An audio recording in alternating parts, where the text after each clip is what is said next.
the country was founded on the principle that James Madison explained in the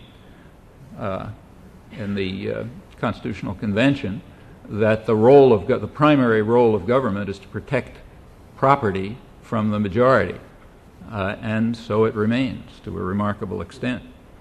Well, one of the most effective democratizing forces has always been the labor movement, labor unions. The history on that is completely clear. In countries that have a strong labor movement, there is also a very strong tendency, very strong correlation with a real, live, functioning social contract that includes not only rights for working people, but for people who need help and protection, for the defenseless, for children, for women, for families, for people who need assistance generally, for the general public, in fact. And there's also a culture that goes along with it, a culture of solidarity and sympathy and mutual aid and support. In countries where unions are weak, like ours, we tend to find what's called tough love, as they call it these days, which means love for the privileged and tough for everybody else. We find what we might call, if we're honest, the really existing doctrine of free markets.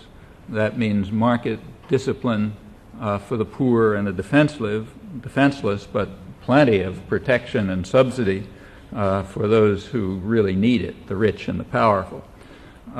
We find different psychological and cultural values, the ones that in fact were denounced by Adam Smith, whose motives were very much like those of the labor movement that developed later, and very much opposed to those of the people who distort his message and shamelessly use his name.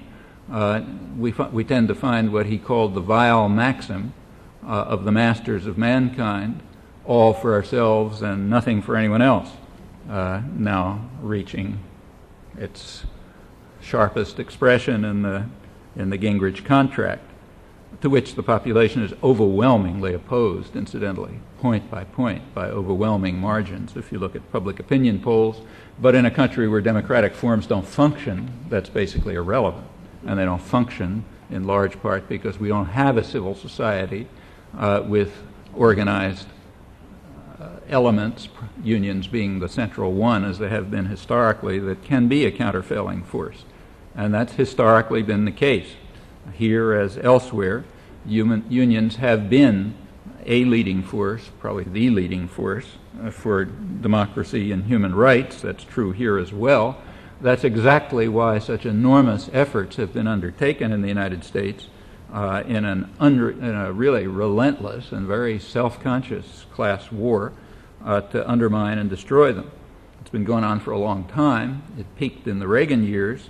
In the Reagan years, the United States simply rescinded Article 23 of the Universal Declaration of Human Rights, which, if you read it, guarantees elementary human rights of workers, including the right to form unions. And this is well known, outside the United States at least,